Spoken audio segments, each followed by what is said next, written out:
Hey guys, Sunday fun day. So, some of you guys, depending what you do on Sunday, whether you go to like church, mosque, synagogue, whether you go to the gym on Sundays, or whatever you do, everyone has like a different like routine. My Sunday routine has been like changing drastically over the last couple, over probably the last like year, because I've been doing a lot of traveling. I was doing different like dance teams, different things. I volunteer at a church on like first Sunday. So like my Sunday schedule, like one Sunday to the next, is very drastically different. And today I want to talk about Traffic Secrets books. So this is a book by Russell Brunson. He's a pretty prominent internet marketer. He made this website design company called ClickFunnels, and he had basically this series of like, at first it was 3 books, and then he created like a 4th book to kind of tie them all together, kind of thing. And then he made like a number of like subsequent like mini books and stuff like that. But this book is actually kind of cool because it's really about how to go and get traffic for your business. Now, one concept that I don't think a lot of people understand is that when you're starting an online business, you can start it by messaging people, going to networking events, but in the grand scheme, you're either meeting people and talking to people one-to-one, or you're talking to people at scale. Now, when I say like most business owners when they're starting out, they're doing everything like one-to-one. So, I go to a networking event, I talk to one person, I talk to another person, I talk to another person. Very linear. Online, if you're not doing content, you send a message, you come back and forth, go back and forth. The person wants to buy or they don't want to buy, right? And that's good if you're like hungry and just starting out, but there's going to come a time to where you maybe don't want to do that quite as much. Now, one thing you can do to reduce the importance of that one-to-one communication is by making content to go and like get out to a lot of people. Now,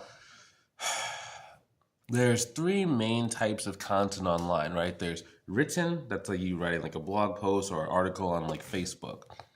Second is going to be video. That's like, like what we're doing right now, making a video on YouTube, Instagram, etc., etc. Third thing is audio only. It's like a podcast style where it's like they can't see your face, but they can just hear you talking to a mic. Now, depending, on what generation you kind of fall into, I've seen different people have different opinions on, whether they should be posting, whether they should not be posting, et cetera, et cetera. And, or should I do video? Should I do written? I don't feel comfortable video, whatever, right? So I'm not saying to do video or do one or the other, but I'm just kind of giving an overview of the 3. Now, most social media platforms are more visual, so you will get a little bit more of a push when you do video type stuff, and like more like the more senses you can engage someone, the easier it is for the platform to push it out. But it's really more about what you can be consistent with.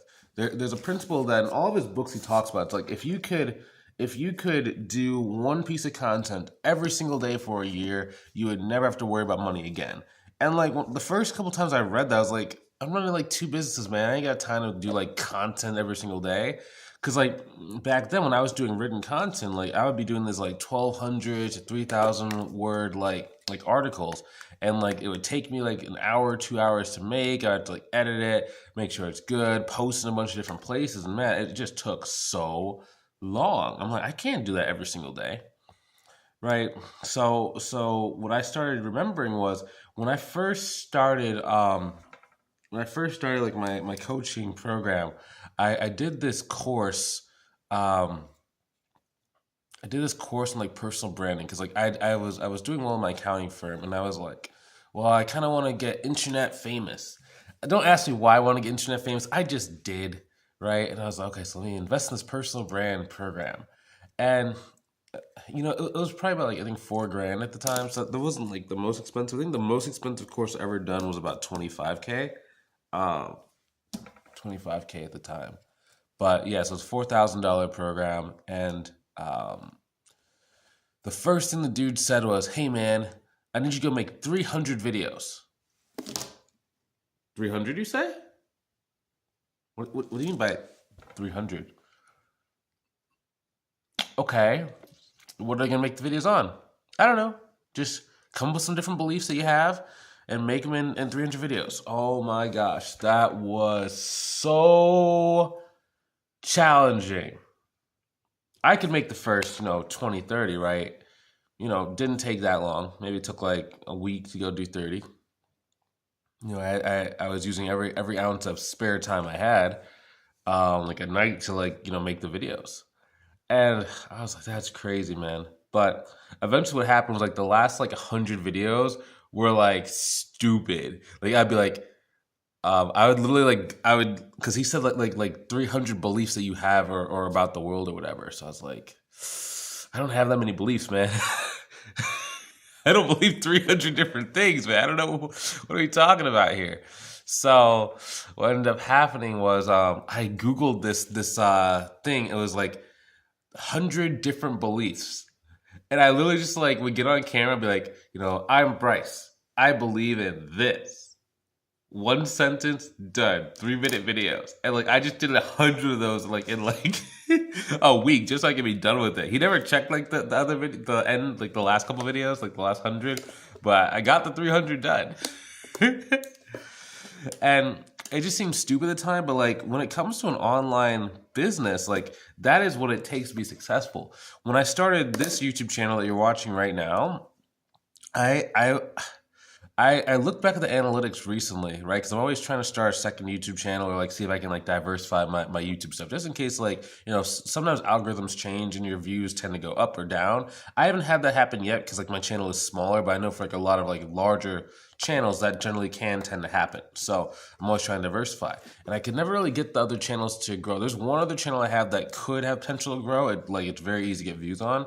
I just don't know if I really want to focus on that, right? Kind of lose interest in it pretty quickly. But on this first main channel, I put up 90 videos in 30 days. They weren't those 3-minute belief videos. They were real videos just about value, helping people out, trying to teach them as much as I could about how to grow an accounting business.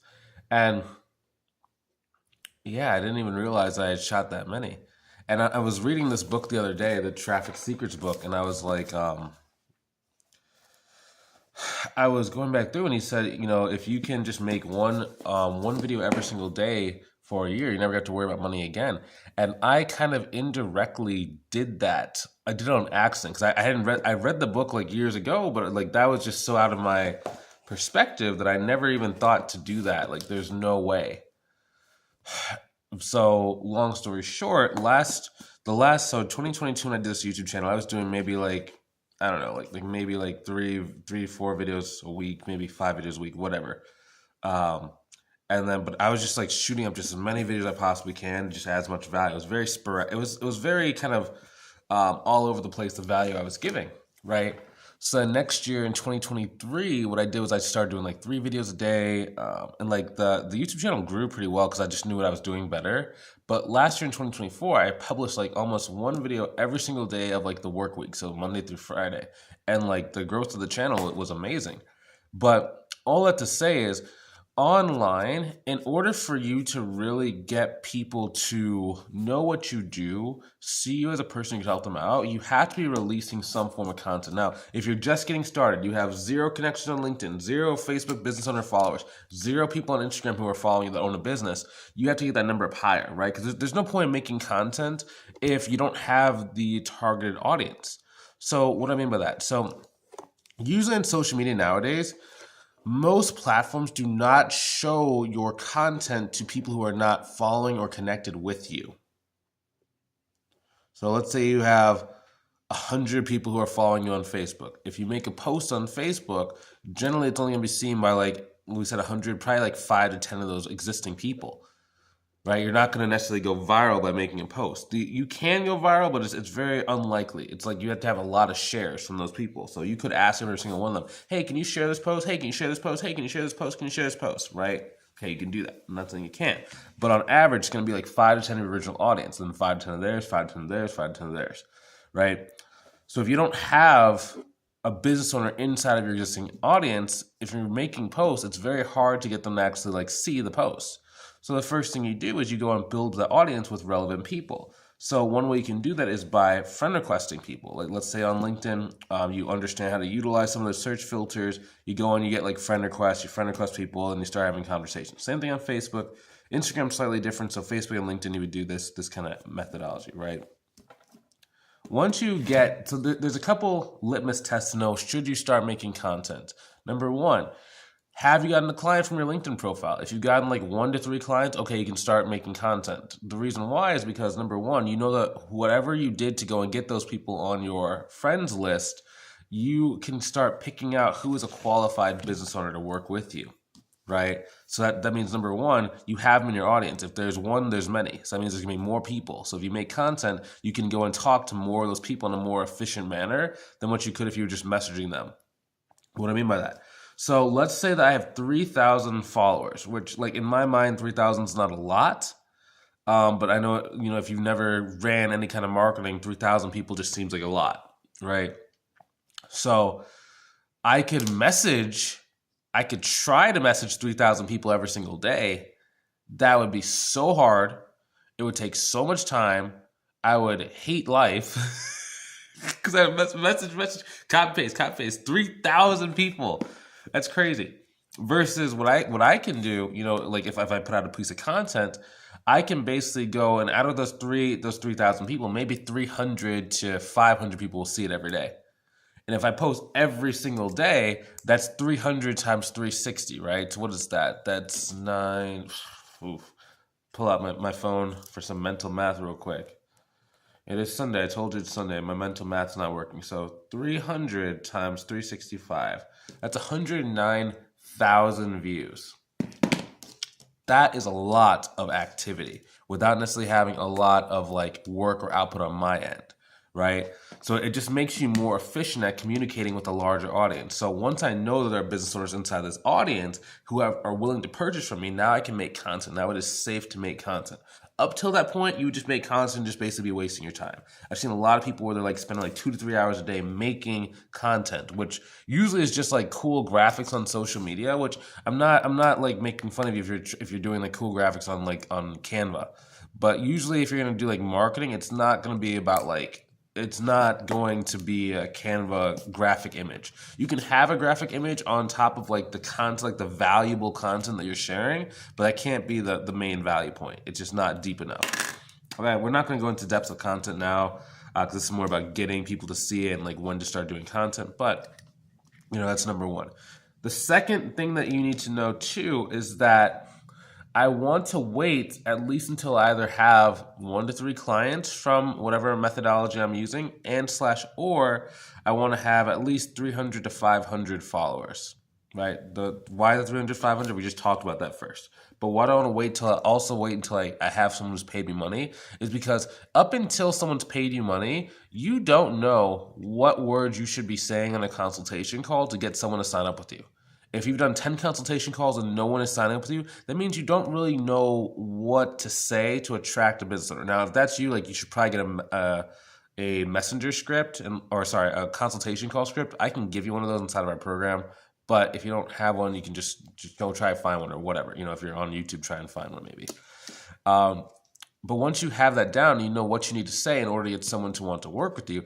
Now you can start making content because so let me say it like this. If you can't get one person sitting in front of you and you can ask them questions, they can tell you what they believe and what they don't believe, and they give you an objection, and you can't overcome that objection, there is no way you're going to make a post that's good enough to do that to someone who you can't see, can't talk to, and don't know what their objections are.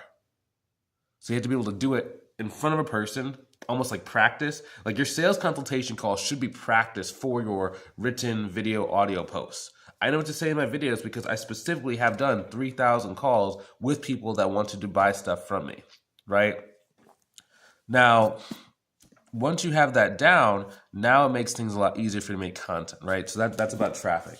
Now, the next thing that it also talks about inside of this chapter is you have to be able to be willing to make content for as long as possible, 300 days, at least 360, man. Now, that sounds like a lot. Now, if you're a beginner, you don't have to do that. But this is like if you want to kind of get to that, if you want to get to 6 figures faster, then making content can definitely help you. You don't need content to make 6 figures. Like the first 6 figures I made 0 content, right? But I'm just saying, like, if I can go back in time and I could do it over again.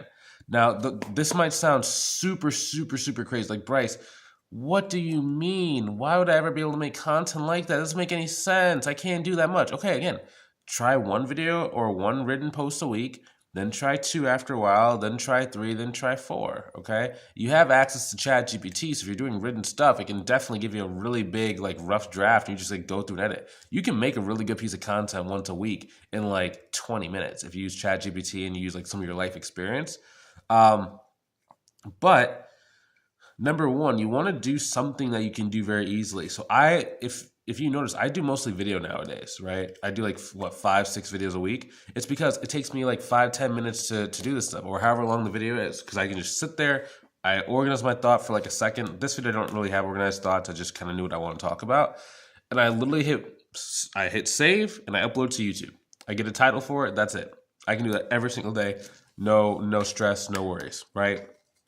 But I'm doing that so I can stay consistent as long as possible. And one thing that's going to help you is don't think about creating content that's like don't feel like you have to teach people stuff all the time. Like if you're like, oh my gosh, I only know so much about accounting, or I only know so much about bookkeeping. Like, what will I write? What will I share? What will I post? What you can also do is start documenting what's happening. So you can start saying, okay, so I learned this today. Or let's say you're doing tax planning. I researched this tax code or this thing for this client, Augusta rule or whatever, right? And now the person's like, oh, cool. So you're teaching people about stuff that you're learning. You're just regurgitating it at that point, or regurgitating what your day is. I started noticing that the reason why it was easier for me to make content than ever before was because I developed these very simple content pillars that were really tied around like the behind the scenes of my life. Like this video, like I like reading. So why not make a video channel talking about the stuff that I just read? That's documenting what I did. I have the thing about the gold coins, right? So every single time that a student, can you see it? Every single time a student goes and like hits 10K per month, I literally am adding a gold coin to the collection, and I'm gonna like maybe like see about framing them to kind of like commemorate the student and like when they did that. So it just makes it kind of cool to be able to kind of like share that with you guys. I just started doing that like in the last like 3 weeks. So we've had it's like the beginning of the year. We've had 3 people hit 10K per month this year. There was one that I had that was just for like a prior year, so I had to go back through prior years. But you know, it's like one of those things. I think we get like we get anywhere between like 2 to 4 people a month that go and hit like 6K per month in our mentorship program. Sorry, 10K per month in their mentorship program.